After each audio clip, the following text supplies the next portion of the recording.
That is also the frightening statistic. It's become a family business. But let me get in Jitendra Bhargav. Jitendra Bhargav, respond to the larger point that Mr. Krishnan is making. Why just blame the pilots? What about the management? What about the ministry? They simply have not had any clarity. And it's often when there's no HR, when there's no outreach towards the pilot, often the strike is the only way they can get their voices heard.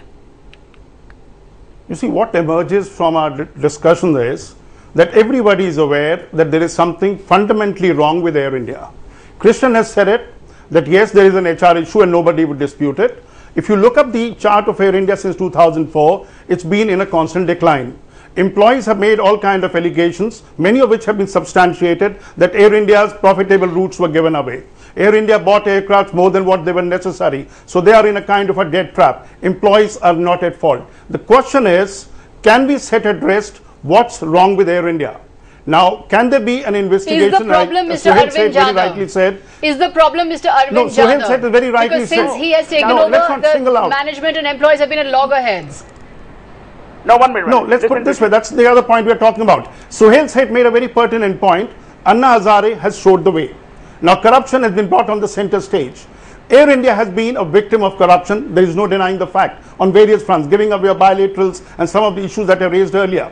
Can we have a committee set up by the Prime Minister to look into it, monitor under Supreme Court if necessary? That is a very good point. But that is the point. Why has this government not done that? Unless the apprehensions of the employees are set at rest, they cannot put their best foot forward, and it is high time that Air India, which has been the pride of the nation, Suhail may say it need not survive, but the fact is the country needs it. Air India has done wonderful job in the past, and Air India can do wonderful jobs in the future. Air India? The country doesn't. I'll tell why should it have the right to exist? Let me tell you, it was in 1998 November 1st. I was on a flight with the Prime Minister.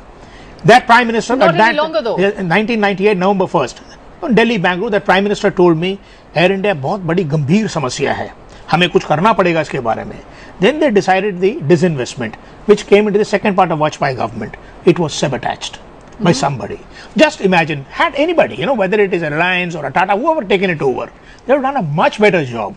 If you look at, IPCL, look at CMC. So what you're basically saying, what Mr. Krishnan basically saying, no, it made sense then. It made sense. It's beyond repair. Besides, because all the bilaterals are gone, it should just be shut down and sold. There is no value because I can start a new airline, fly wherever I want because bilaterals are available. All the bilaterals, which is the real value of an airline, has been killed. There is nothing left in Air India except some real estate, if you want to. So I don't think we really require an Air India of that kind. It doesn't deserve to be called the national carrier. Why should Jet Airways not be called the national carrier? Because in fact it's doing much better work for passengers. Go ahead, Suhail. Let me tell you, successive private airline owners, and you and I both know, and I will have the courage to name them,